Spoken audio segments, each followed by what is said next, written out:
Hey guys, Giants beat reporter Zach Rosenblatt here from NJ Advanced Media, and this is your latest update powered by the Talk is Cheap podcast. The news that has the NFL buzzing this week is that Seattle Seahawks quarterback Russell Wilson might want to get traded away from the only team he's ever played for. A few years ago, before he signed a record-setting new contract, there were rumors that he wanted to play in New York, which had people thinking the Giants might be a candidate for his services. It's unlikely that'll be the case this time around, though, as a recent article in The Athletic detailed some tension between Wilson and Coach Pete Carroll and the Seahawks front office.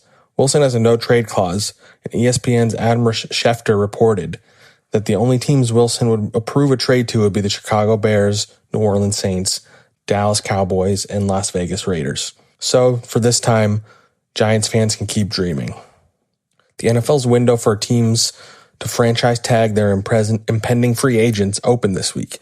There are only two notable Giants free agents that are even worth considering for the franchise tag. One is defensive lineman Leonard Williams, who was tagged last year. Since he was tagged last year, if he's tagged again, the $16.1 million he earned in 2020 would have to increase by 120% to around $19.3 million this year, making it far less likely that the Giants do it this time, especially with the NFL's declining salary cap. That $19.3 million salary would be carried as a cap hit until the Giants signed him to a new deal or traded him to another team. The other candidate would be defensive tackle Dalvin Tomlinson, and his tag would cost closer to $14 million per this season, which is even less likely to happen considering the nose tackle is only expected to command somewhere in the $8 to $12 million per season range if he hits the open market. If the Giants plan to make any splash of free agency, they won't be able to re-sign both players. All indications are that Williams is the priority, coming off a career-best 11.5 sack season that could lead him to scoring a contract worth around $20 million per season if he were to hit the open market. Tomlinson is less prolific, but is popular in the Giants' locker room and a key to their defensive success. Now that free agency is getting closer, expect the Giants to start making some moves to clear salary cap space.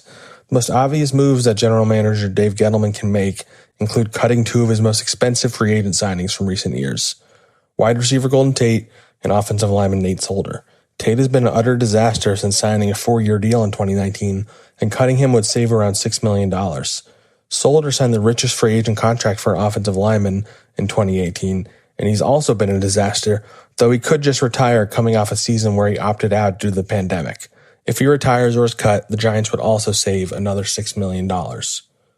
For all the latest Giants news, turn to the sports section of NJ.com and download the Talk is Cheap podcast wherever podcasts are available. Acast powers some of the world's best podcasts. Here's a show we recommend.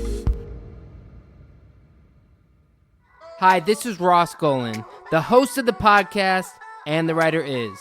I've written with hundreds of artists and writers over the years, and my favorite part of each session is the first hour when we catch up about life and the industry, politics, composition, whatever.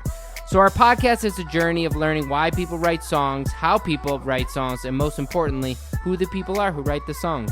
Guests this season include Gwen Stefani, Luke Combs, Victoria Monet, Ant Clemens, Lauv, Jay White Did It, and many more. Listen to our show, And the Writer Is, every Monday on Acast or wherever you get your podcasts. And visit our website at www.andthewriteris.com. Acast recommends.